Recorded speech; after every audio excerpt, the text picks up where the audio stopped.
42 kalsium kurang aja 410 besar picalo kel. 410 4 tepasan. Kami harga normal kira situ kan potongan serbati. Haleluya. Tuhan bersamamu. Dan bersama rohmu. Inilah Injil Yesus Kristus menurut Yohanes.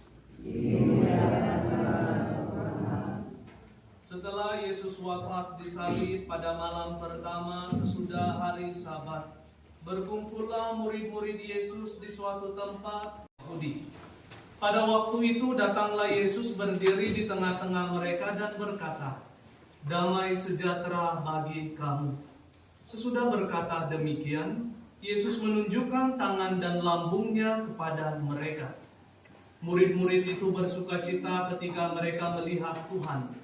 Maka kata Yesus sekali lagi, "Damai sejahtera bagi kamu. Sama seperti Bapa mengutus aku, demikian juga sekarang aku mengutus kamu." Dan sesudah berkata demikian, Yesus menghembusi mereka dan berkata, "Terimalah Roh Kudus. Jikalau kamu mengampuni dosa orang, dosanya diampuni. Dan jikalau kamu menyatakan dosa orang tetap ada, dosanya tetap ada." Pada waktu Yesus datang ke situ, Thomas, seorang dari ke-12 murid yang juga disebut Didimus, tidak ada bersama-sama mereka. Maka kata murid-murid yang lain itu kepadanya, "Kami telah melihat Tuhan." Tetapi Thomas berkata kepada mereka, "Sebelum aku melihat bekas paku pada tangannya, dan sebelum aku mencucukkan jariku ke dalam bekas paku itu, dan mencucukkan tanganku ke dalam lambungnya, sekali-kali aku tidak akan percaya." 8 hari kemudian, murid-murid Yesus berada kembali dalam rumah itu, dan Thomas pun bersama-sama dengan mereka. Sementara pintu-pintu terkunci, Yesus datang. Dia berdiri di tengah-tengah mereka dan berkata, "Damai sejahtera bagi kamu." Kemudian Yesus berkata kepada Thomas, "Letakkanlah jarimu di sini, dan lihatlah tanganku.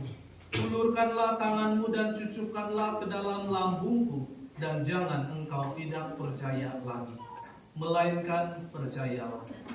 Thomas menjawab kepadanya, "Ya Tuhanku dan Allahku." Kata Yesus kepadanya, "Karena engkau telah melihat aku, maka engkau percaya. Berbahagialah mereka yang tidak melihat namun percaya." Memang masih banyak tanda lain yang dibuat Yesus di depan mata murid-muridnya yang tidak tercatat dalam kitab ini. Tetapi semua yang tercantum di sini telah dicatat supaya kamu percaya bahwa Yesuslah Mesias, Anak Allah, dan supaya oleh imanmu kamu memperoleh hidup dalam namanya. Demikianlah Injil Tuhan. Terpujilah Kristus. Kita merayakan hari raya Minggu Kerahiman Ilahi. Minggu Kerahiman Ilahi ini selalu sangat terkait dengan gambar yang ada sebelah sini, kan? Gambar Yesus ini. Ceritanya begini.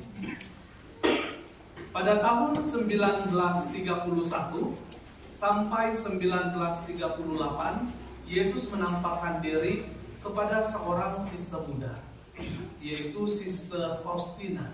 Sister Faustina, ada kan di sini yang karena beranak 1931? Ada? Kira sudah. Oh yang kira sudah. Di kampung sini pun tidak ada. Itu saya kira-kira kalau dia lahir 1931, umur dia sekarang 93, masih muda juga. Tidak sudah. Itulah kamu kalau mau buat makanan Cina motor cepat mati.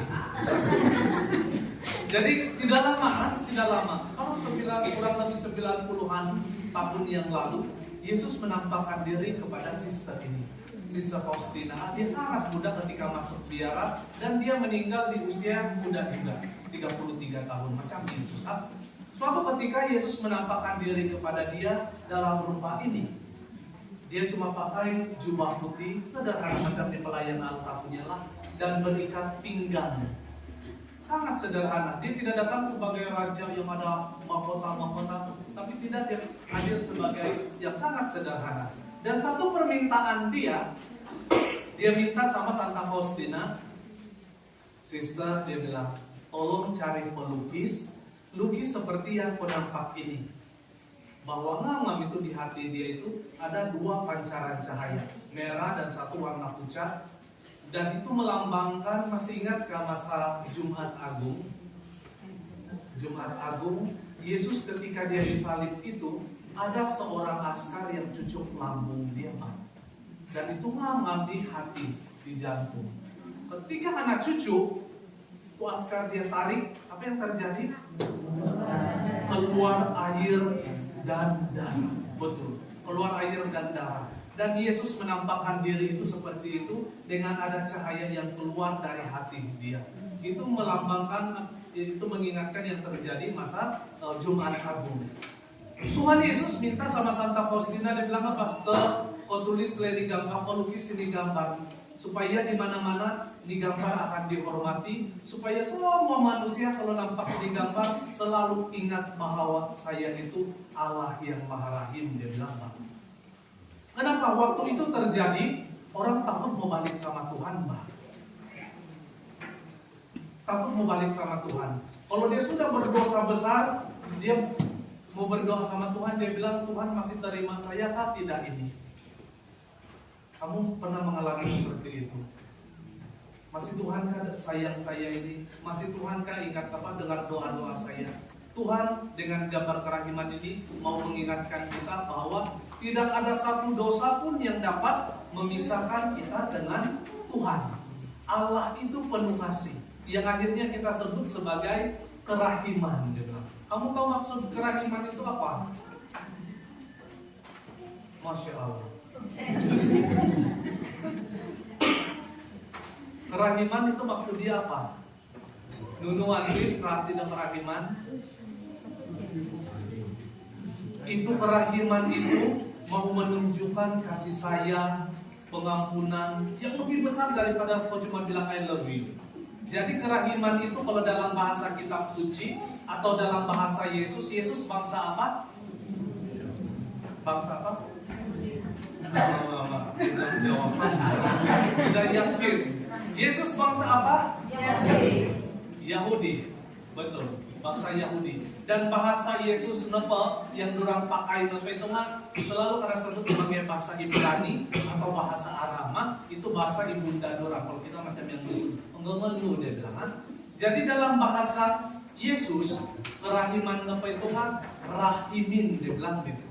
Yang menunjukkan apa? Belas kasihan, sayang, pengasih, pengampunan. Dan kalau kasih tarik akar kata rahimin itu, rehem dia bilang.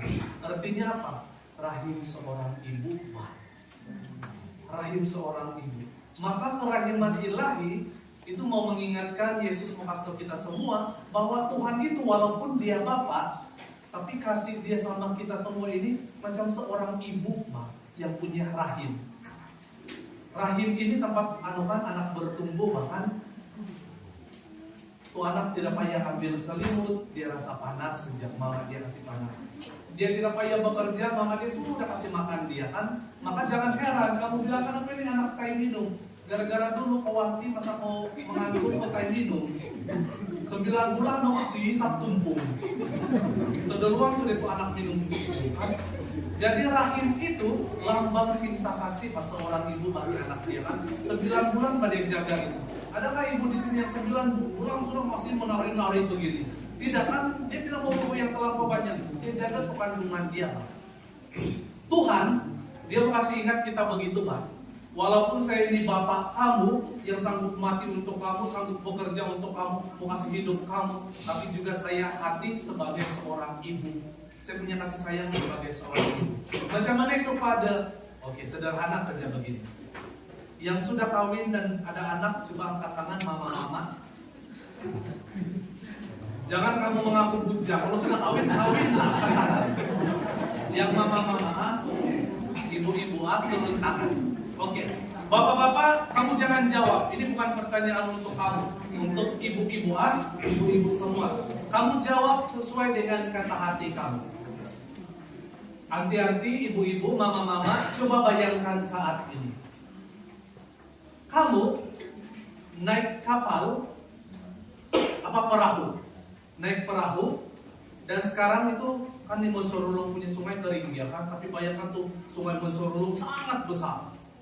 Sangat besar. Kamu naik perahu, ada kau, mama-mama, ada suami tercinta kau, dan ada satu orang anak ikut kau. Anak kamu ikut di perahu. Tiba-tiba ini perahu yang kamu naik, dia mau tenggelam. Tapi di dalam perahu itu cuma ada satu saja pelampung atau belagar oleh Tuhan. Kamu sebagai mama-mama harus kasih pilihan. Kau kasih bapak kau, suami kau. Kalau kau kasih suami kau, anak kau akan mati lemas. Tapi kalau kau kasih anak kau, suami kau akan mati lemas. Itu dua pilihan. Sebagai seorang ibu, hati kamu sekarang, kamu kasih itu belaga sama suami kamu atau kasih anak kamu? Anak. Allah Akbar, kasihan kamu. Suami istri kamu bunuh kamu. Orang lebih pilih kasih selamat anak. Betul kan? Hati seorang ibu itu akan lebih pilih anak. Tapi coba kita tanya bapak-bapak. Bapak-bapak, kamu pilih siapa? Istri atau anak? Biasanya orang berpikir dulu cukup panjang. Tadi saya belum lagi tanya, kamu sudah catat anak kan? Tapi kalau seorang laki-laki dia berpikir dulu. Tapi kalau mama-mama dia kan, biarlah mati di suami, lebih murni. Boleh cari lagi deh bang siapa? Ada suami kedekat hati. Tapi ingat betul, hati seorang ibu itu begitu. Kalau anak sakit, kenapa? Karena kalau perempuan dia biasa pakai hati bang, perasaan. Tapi kalau lelaki selalu pakai pikiran. Contoh paling sederhana Pak Father. Kalau ada satu orang uncle sama satu orang mama-mama, dua-dua mau buat kandang ayam, yang bapak-bapak ini dia akan pikir dulu kan, sudah cukup ini kayu atau tidak, sudah cukup zinc atau tidak, bentuk dia macam mana. Kalau belum cukup bahan-bahan, dia uncle tidak akan mulai. Betul nggak begitu bapak-bapak kan? Karena kamu pikir betul-betul mau buat kandang yang tagak. Tapi kalau mama-mama yang buat kandang, dia tidak pikir itu. Yang penting bangun pintu kandang. Dia tukul. Nah, memang terjadi juga kadang-kadang walaupun merek begini kan. Tapi yang penting kalau perempuan dia jadi. Karena dia pakai perasaan mbak. Kan betul kan perempuan begitu. Dan kalau yang mama-mama di sini, walaupun saya tidak pernah berangan lah, tapi saya selalu dengar cerita dari mama-mama. Kalau anak orang sakit, demam, ini mama-mama sampai susah mau tidur bahkan sampai pagi. Tapi kalau bapak apa? Walaupun susah hatinya, tapi dia dapat tidur lagi. Tapi kalau ini mama-mama dia tidak dapat tidur betul-betul kan? Dia lap begitu. Kalau boleh kadang-kadang ini mama bilang ini sakit pindah tempat saya bang. Kan seorang hati seorang ibu. Itu mama-mama. Dan ini mama-mama kalau dia marahi anak dia, anak kok pergi isi air ini anak dia tidak pergi isi air, ini mama dia marah. Terus ini mama dia bilang, oh jangan makanan, oh tidak kerja. Tapi itu sebenarnya di mulut dia saja kan. Sekali kalau itu anak betul-betul tidak pergi makan, terus masuk bilik, ini mama pergi cek juga itu rice cooker kan dia itu, Allah itu dia bagian di kopi pergi makan. Ini mama kan rasa bersalah kan. Tapi kalau bapak di anak makan atau tidak makan dia bodoh ya. Betul-betul kan tuh. Betul. Kenapa? Memang kodrat begitu Pak. Laki-laki ketengah Tuhan cipta dengan pikiran dia. Karena tugas dia apa? Sebagai kepala keluarga. Dialah tukang kerja, dialah tukang melindungi. Tapi untuk merawat yang kecil-kecil itu adalah seorang ibu. Seorang ibu. Maka Tuhan dengan kerahiman dia itu dia bilang apa? Hai kamu semua anak-anak saya, dia bilang, saya ini bapak kamu. Saya rela mati untuk kamu. Pikul salib ini untuk kamu. Tapi ingat, saya juga punya hati seorang ibu yang memperhatikan seluruh hidup kamu. Dia bilang, kalau nih anak dia pergi main kotor, tiba-tiba ada tai anjing di sini, lumpur-lumpur di sini, Kalau bapak dia datang, tuh bapak pegang punya begini kan, macam yang kucing kan, karena tarik begini, balik. Tapi kalau mama-mama tidak, dia tidak jijik sama itu kotoran anak-anak dia kan. Yang baby sejalan kan, terbirak-birak. Ini mama tenang saja pegang itu tai-tai kan, dia tidak rasa geli. Tapi kalau bapak-bapak, wih, dia bilang kan. Tapi seorang ibu itu begitu. Maka saudara-saudara yang terkasih, Tuhan dalam minggu kerahiman ilahi ini mengingatkan kita begini, Pak. Sebesar apapun dosa kamu, jangan pernah takut balik sama Tuhan. Dosa apa saja yang paling besar yang dapat kamu lakukan? Pergi jumpa Bomo. Adakah di sini yang selalu jumpa Bomo? Hari Minggu dia bilang. Ada dia bilang, angkat tangan dah. Pergi jumpa Bomo. Apalagi? Selingkuh, curang, berzina, membunuh. Apalah semua itu dosa-dosa yang sangat besar. Tapi ketika kau datang sama Tuhan, dia macam yang mama. Dia tidak peduli ketika kau datang kotor, dia bawa lagi kau pergi mandi, dia kasih bersih kau. Tuhan pun begitu, dia tidak jijik sama dosa-dosa kita. Maka ketika kau bersalah, jangan takut balik sama Tuhan. Jangan takut balik sama Tuhan. Oh, terus ada yang bilang dengan hati, oh, Maha Pengampun melalui Tuhan ini, dia bilang, betul. Terus yang bilang, oh, saya selingkuh lagi lah 10 kali ini. Si Padel bilang, kalau bertobat minta ampun dan kasih ampun, betul. Tapi kalau yang begitu itu nama dia apa? Kurang ajar. Mencoba Tuhan. Bukan itu maksud kita, tapi ketika kau sudah berusaha menjadi kurang baik, Pak. Tapi karena kelemahan manusia kau mengumpat juga, jangan takut bangkit lagi, minta ampun sama Tuhan. Itu yang diminta oleh Tuhan. Ini beberapa hal yang dapat kita renungkan. Mari saudara-saudara yang terkasih, kita punya Tuhan, Allah Bapa yang luar biasa, tapi juga sekaligus Dia punya hati seorang ibu yang sangat mengasihi kita semua. Kita tidak perlu takut akan banyak hal, karena kita punya Allah yang punya hati seorang ibu yang selalu melindungi kita. Tuhan memberkati kita semua.